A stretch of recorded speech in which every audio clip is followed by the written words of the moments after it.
प्रशांत किशोर जो अपनी चर्चा के लिए बिहार में उनका खूब नाम हुआ था, लगातार जो है वो यात्रा कर रहे थे, जिसको लेकर काफ़ी चर्चा थी, पर अब उनका असली चेहरा सबके सामने आ गया है।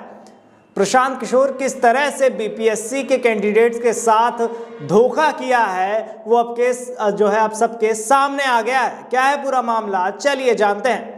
बीपीएससी कैंडिडेट्स एक हफ्ते से ज़्यादा समय से गर्दनी बाग में बैठकर परीक्षा रद्द कराने को लेकर मांग कर रहे थे।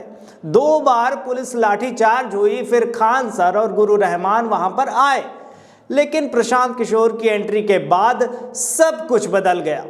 26 दिसंबर को प्रशांत किशोर ने कहा कि मैं तुम्हारे साथ हूं, और फिर कुछ दिन बाद पीके जो इनके हीरो बनने आए थे, पर हीरो बनने के चक्कर में वो विलेन बन गए हैं। किस तरीके से, चलिए समझाते हैं आपको। पीके ने क्या क्या वादे किए ये जानते हैं। उन्होंने कहा कि 3 दिन में परीक्षा रद्द करवा दूंगा, पर 1 दिन बाद वो वहां से निकल गए। 28 दिसंबर को प्रशांत किशोर फिर आए, स्टूडेंट पार्लियामेंट का ऐलान किया, लेकिन जब गांधी मैदान में एंट्री की तो उन्होंने स्टूडेंट्स के साथ पुलिस के सामने छोड़ दिया। लाठीचार्ज हुआ और छात्र लगातार वहां पर लाठी खाते रहे, पर प्रशांत किशोर अपना काम करके धीरे से वहां से खिसक लिए। ये है उनका असली चेहरा। पीके के दिमाग का टेम्परेचर थोड़ा बढ़ गया है। पुलिस के लाठीचार्ज के बाद जब छात्र ने उनसे अपना गुस्सा जताया तो उन्होंने कहा कि तुम लोग गुंडागर्दी कर रहे हो। ये था उनका जवाब।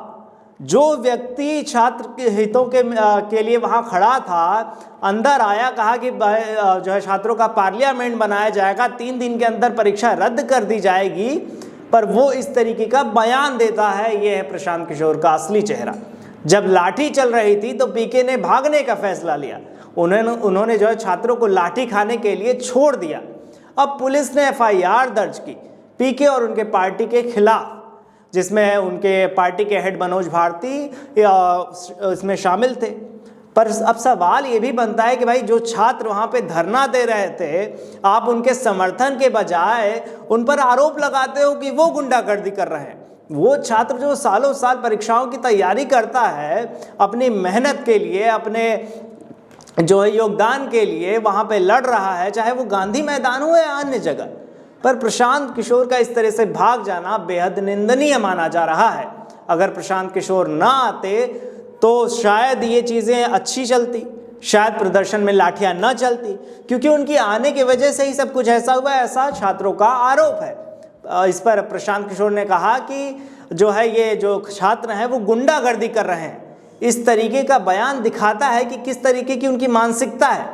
भले ही वो बिहार के हर जिले, हर गांव में जा रहे हैं, पर बिहार में युवाओं की आवाज़ बनकर कहने वाले कि भाई हम युवाओं की आवाज़ बनेंगे, उनके साथ हैं। और जब बात आती है कि आप उनके साथ वाकई खड़े रहो, तो आप मैदान से भाग जाते हो। जब बात होती है कि आपकी युवाओं के हक का फैसला लो, उनके ऊपर काम करो, पर जब काम करने की बात आती है तो आप मैदान छोड़कर भाग जाते हो। उल्टा छात्रों के ऊपर ही आरोप लगाते हो कि भाई वो गुंडागर्दी कर रहे हैं। अगर छात्र गुंडागर्दी कर रहे थे तो वहां पर आपको ये कहने की क्या ज़रूरत थी कि मैं 3 दिन के अंदर परीक्षा रद्द करवा दूंगा, छात्रों के लिए पार्लियामेंट बना दूंगा। इस तरीके के बड़बोले वादे सिर्फ प्रशांत किशोर जैसे नेता ही करते हैं ताकि उनको वोट मिल सके। इसके पीछे का कारण भी यही है कि भाई बिहार में विधानसभा चुनाव है, ऐसे में उनको अपनी रोटी सेकने के लिए कुछ ना कुछ कंटेंट चाहिए होता है। वो कंटेंट उनको मिल गया गांधी मैदान से, जहां पर छात्र आंदोलन कर रहे थे। छात्रों पर पानी डाला गया, आग के आंसू गोले छोड़े गए, लाठीचार्ज हुई, पर जब बात आई कि उनके हक में कोई खड़ा रहे तो प्रशांत किशोर अपना काम करके धीरे से निकल लिए। और ये आदत सिर्फ उनकी ही नहीं है, उनके पार्टी के हेड मनोज भारती जी, वो भी धीरे से निकल लिए। इस तरीके की घटना बेहद निंदनीय है।